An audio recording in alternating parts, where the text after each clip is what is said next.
kapuso, ngayong Valentine's, anong status ng inyong puso? Kung single, may bilin sa inyo ang pangalawang pangulo kaugnay sa pagkakaroon ng crush. Pero sang-ayon ba kayo? Ang boses dyan ng ating mga kapuso, pakinggan natin sa live na pagtutok ni Mark Salazar. Mark? Love is in the air at hindi lamang yan dito sa Rizal Park, Luneta, dahil survey says ang mayorya daw talaga ng Pilipino male ay masaya sa kanilang love life.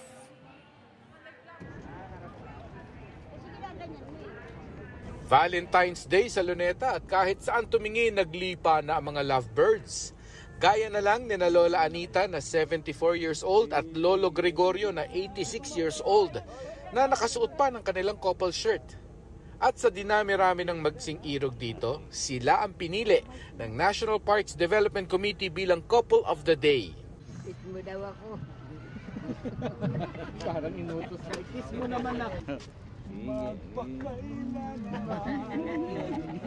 Sa kalahating siglo nilang pagsasama, hindi na nila matandaan kung kailan sila nag-away at kung ano ang kanilang pinag-awayan. Ang sekreto raw kasi ng mahabang samahan nila ay forgiving at forgetting. Buong buhay daw nilang magkasama ay para na lamang sa isa't isa. Hindi rin kasi sila biniyayaan ng anak. Ayaw nang wala. Bakit hindi ko kayo nagkaanak? Eh, ayaw kami bigyan, kalati. Oo, kaya enjoy life lang kami dalawa. Paano lang? Sana- Parito sana lang. Sa pagtatanong ng social weather station sa Filipino couples kung masaya sila, sabi ng 76% sa mga lalaking kasal na, very happy daw sila. At 67% ng mga babaeng kasal ay nagsabing the feeling is mutual. Very happy rin ang mga nagli-live-in pa lang. 69% ng mga lalaki at 64% ng mga babae sa live-in partnership ang nagsabi niyan. Sana all. Ano po? Sabi sa SWS survey, 19% ng natanong nila ay walang mga love life. Eh paano yung mga searching pa rin hanggang ngayon? Si Vice President Sara Duterte merong payo para daw hindi masaktan. Kaya crush ang tawag sa tao na gusto mo dahil he will crush your heart and break your heart. Kaya wag mo na lang lapitan. Para sa akin, mas mahalaga siguro ang pambili ng bigas kaysa sa pag-ibig.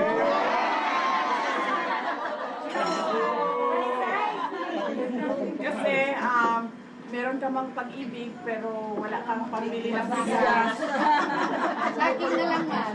Para kang para kang kumain ng kare-kare na walang kanin. Pero paano ka naman magkaka-love life kung hindi ka susugal sa pag-ibig? Kaya tinanong namin ang ilan nating mga kapuso, agree ba silang iwasan si crush? Kasi nakakasira din minsan yan sa sa buhay. Halimbawa, nag-aaral ka, pag mayroon ka pong pamilya, unay mo talagang oh yes po. Kahit sa love life. Opo. Kung hindi ka single, ikaw ay in a relationship. Pero meron din daw ngayon tinatawag na situationship, relasyong higit sa magkaibigan at may tuturing na romantic o sexual pero casual lamang at walang commitment. Kumbaga sa relationship status, it's complicated. Sabi kasi nila baka yung love life, distraction, gastos lang yan, kapanira sa diskarte. It depends naman po siguro kung nasa tama yung paghanga. Di po ako sure kasi yung iba gusto nila love po eh. Kaya nga po maraming pumupunta dito, di ba? Ikaw? Gusto rin. Gusto mo rin love? Opo. Meron ka naman love? Meron po. Pambili ng bigas, meron ka rin? Meron na po. Si Nanay Rosa, veterano na sa pag-ibig na nabalo noong 2021. Sabi niya hindi naman kailangang sa love life lang kinukuha ang kaligayahan ng puso. Gaya niya na ang happiness ay mula sa 10 anak at 16 niyang apo. Pero hindi rin daw dapat isara ang puso sa pag-ibig. Ano man ang iyong edad. 73 na ako. Pwede pa ma-in love. Pwede pa. Open pa ang heart, ha? Open pa. Ha? Siyempre. Ay, pero meron bang maali-aligid pa? Meron. Hindi Kaya nga. lang. May nanliligaw? Meron, kaya lang. Ako pa, gusto ko pang pumunta doon sa anak ko, San Diego. Ang mga couples dito ay dahan-dahan na rin nag-uuwian dahil kagaya last year, matatapos din naman talaga ang Valentine's Day. Dahil bukas, haharap na naman tayo sa iba pang importante ring bagay sa buhay gaya ng trabaho at pag-aaral.